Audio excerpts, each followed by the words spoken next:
Պարոն Թաթոյան, ինչու հենց Տավուշից մեկնարկեց քարոզարշավը եւ բավականին կարծես թե լարված քարոզարշավ է լինելու, հաշվի առնելով նաեւ այն, թե որքան մասնակիցներ կան ընտրություններին եւ նաեւ ինչպիսի հայտարարություններ են հնչում։ Մենք քարոզարշավը որոշեցինք մեկնարկել սկսել Գոշավանքից, որովհետև այն մեզ համար նաև արդարության հետ է, արդարությունն է խորհրդանշում եւ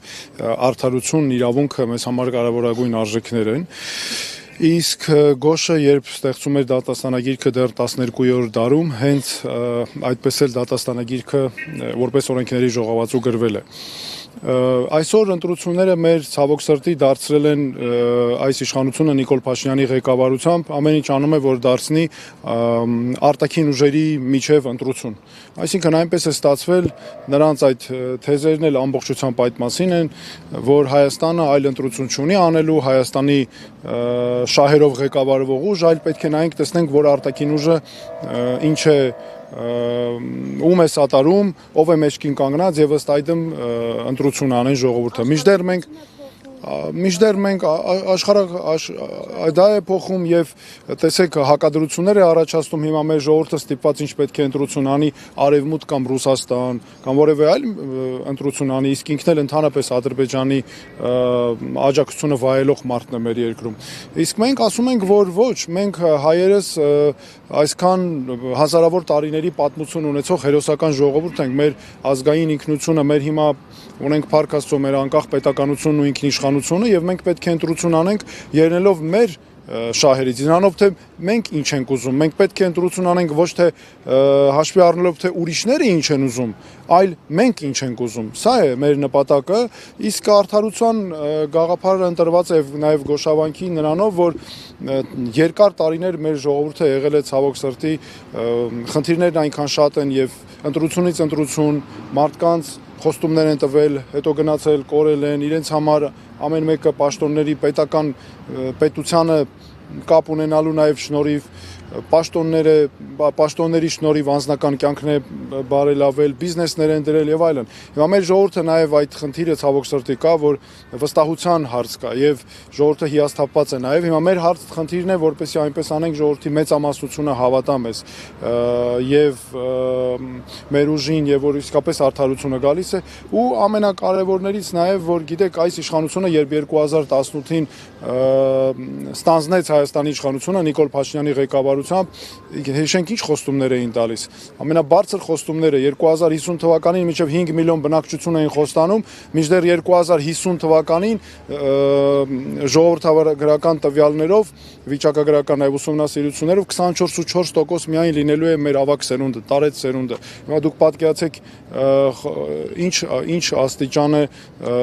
խաբված մեր ժողովուրդը այս իշխանությունների նաև քաղաքականության պատճառով։ Պարոն Թաթոյան, ներեցեք, քարոզարշավի առաջին օրն է, ինչ տրամադրությամբ եք սկսել քարոզարշավը ու ինչ ակնկալիքներ ունեք։ Իհարկե շատ լավ տրամադրությամբ եւ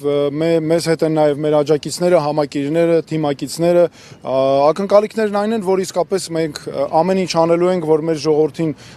ցույց տանք, մեր ժողովրդին ներկայացնենք մեր ծրագրերը եւ այնպես լինի, որ մեր ժողովուրդը իսկապես վստահի, հավատա եւ այն ծրագրերը ստանանք այն քվեն, որպեսզի կարողանանք մեր ծրագրերն առաջ տանել։ Իսկ անհավասար պայմաններում չեք, որովհետև դուք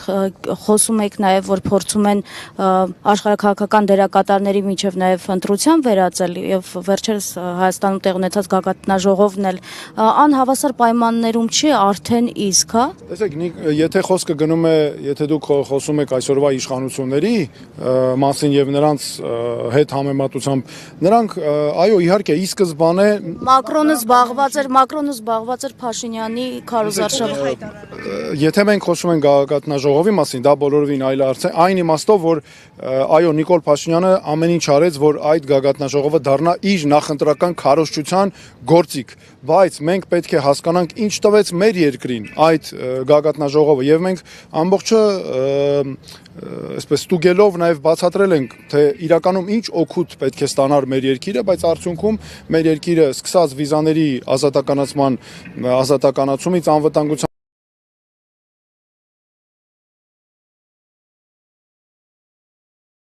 Երկիրը արդյունքում այդ գագաթնաժողովի փաստաթղթերով չունեցավ, սա ինչ է նշանակում, որ մենք օրինակ պետք է հասկանանք, որ մենք ունենք իշխանություն, որը մեր ազգային շահերը այդ բարձր միջոցառումների ժամանակ առաջ չի տանում ուղղակի, այսինքն խոսքը ոչ թե նրա մասին է, որ մենք թե մեղադրենք օրինակ ուրիշներին, եվրոպացիներին եւ այլն, այլ մենք ունենանք իշխանություն, որ ազգային շահերը առաջ տանի, օրինակ վերցնենք մեր սահմանների օկուպացիան, այդ հարցերը, գերիների ազատ արձակման հարցեր, նույն առևտրի, ներդրումների հարցեր, դրանք ինչպես տեսնում ենք, որ պարզապես կորած են, օրակարգերից չկան եւ մեր համար էլ կոնկրետ ծրագրերով սահմանված չեն։ Սա է եւ մենք մեր խնդիրն է, որպեսի այն ծրագրերը, որ ներկայացնում ենք եւ համոզված ենք, որ միայն այդպես այդ օրակարգը, որ կարող է մեր երկիրը առաջ տանել եւ լուծել խնդիրները, որ կան։ Նաեւ խաղաղության հետ կապված մանիպուլյացիաները, կարգախոսից սկսած, հա, դեր կանգնիր խաղաղությանը, բայց դուք ինքներդ խոսում եք այն մասին, որ այլևի ցանկացած պահանջ կատարվում է եւ այլն։ Այսպիսի խաղաղությունը որքանով կարող է երկարատև լինել, որքանով կարող է կայուն եւ նաեւ արժանապատիվ լինել։ Մեր երկրում որևէ մեկը չի խոսում նրա մասին, որ մեզ պատերազմ է պետք։ Ոչ մեկ, ոչ մի քաղաքական ուժ, ոչ մի քաղաքացի, սա իշխանության հնարածն է եւ իրականում այն իշխանությունը նորից էլի թակարդ է ստեղծել, թե ով ավելի շատ է իբր խոսա խաղաղության մասին, նա էլ կհաղթի։ Իրականում այդպես չէ, այսպես իշխանությունը փորձում է թաքցնել, քողարկել այն հարցը, թե ինչու են նրանք ձախողել մեր երկրի անվտանգության համակարգը այն աստիճան, որ հիմա մեզ սպառնում են պատերազմով եւ հələ մի հատ էլ պահանջները ներկայացնում, այս իշխանությունը ոչ միայն турք է տալիս, այլ ասում է անպայման պետք է անենք, որովհետև պատերազմ կլինի։ Հարց է առաջանում, դու այդ դեպքում որտեղ ենք մենք տեսել երկրի ղեկավար, որ անվտանգության համակարգը այն աստիճան չի կարողացել զարգացնել, ընդհանրապես չի կարողացել, որ ոչ միայն չկարողանան որևէ մեկը սպառնա պատերազմով, այլ ասում է, եթե ես չլինեմ, պատերազմ կլինի։ Բա եթե այդ քանի կոպեկ արժի արդեն տենց մարդու ղեկավար լինելը, որ ընդամենը զբաղված է շանտաժով, մեր ժողովրդին շանտաժի ենթարկելով, ինչա թե նրա համար, որ ձախողել է ամբողջությամբ անվտանգության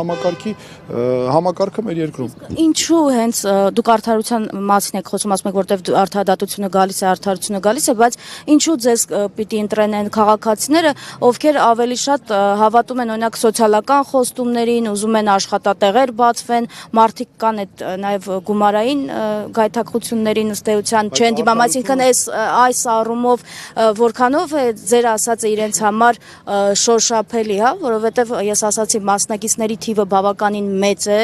ամենատարբեր խոստումներն են հնչում, այս դեպքում ինչու հենց ձեզ պիտի ընտրեն եւ որքանով է ձեր ասած արդարությունը շոշափելի են մարդկանց համար, ովքեր չեն կարևորում կամ չեն նկատում, չեն տեսնում իրենց կողքը ինչ է կատարվում։ Արդարությունը հենց այդ մասին է, որ մարդը լավ ապրի մեր երկրում, ստանա կրթություն, ունենա աշխատանք եւ ապրի ապահով երկրում, ապահով ապագա ունենա։ Արդարությունը հենց այս մասին է։ Հիմա սոցիալական հարցերի տեսանկյունից արդարությունը նաեւ սոցիալական խնդիրների մասին է, աշխատանք ունենալու։ Տեսեք, մենք եկել ենք Իջևան, որ քաղաքը որ գնանք, առաջին հարցը մարդը որ բարձրացնում է կամ գյուղերը մեր աշխատատեղի հարցն է։ Այսօր մարդիկ ինչ են անում, արդյոք արդարության արդյունք է, որ մարդը չգիտի ինչ անից աշխատանքով գումար վաստակի իր ընտանիքի արժանապատիվ կյանքը կարողանա հոգա, որ թողնում եւ գնում է օրինակ Ռուսաստան, արտագնա աշխատանքի, ինչից է դա գալիս։ Դա արդյոք արդարություն է նշանակում։ Ոչ իհարկե, մենք ունենք այսքան կարողություններ ունեցող մարդիկ, հզոր, որ կարող են մեր երկրում նույնը վաստակել, ընտանիքը պահել եւ ինչ չեն կարողանում, որովհետեւ չկա այդ հնարավորությունները։ Կամ օրինակ ասենք նույնը վերաբերում է հարկման քաղաքականությանը։ Մենք պարոն Անանյանը խոսի, ես ընդհանրապես ասեմ, որ օրինակ արդար հարկային համակարգը հենց դրա համար է, որ շատ եկամուտ ունեցողը վճարի շատ, իսկ քիչ եկամուտ ունեցողը քիչ։ Հիմա արդեն երևի խոսքը փոխանցենք։ Շնորհակալություն, պարոն Անանյան, Քարոզարշավի առաջին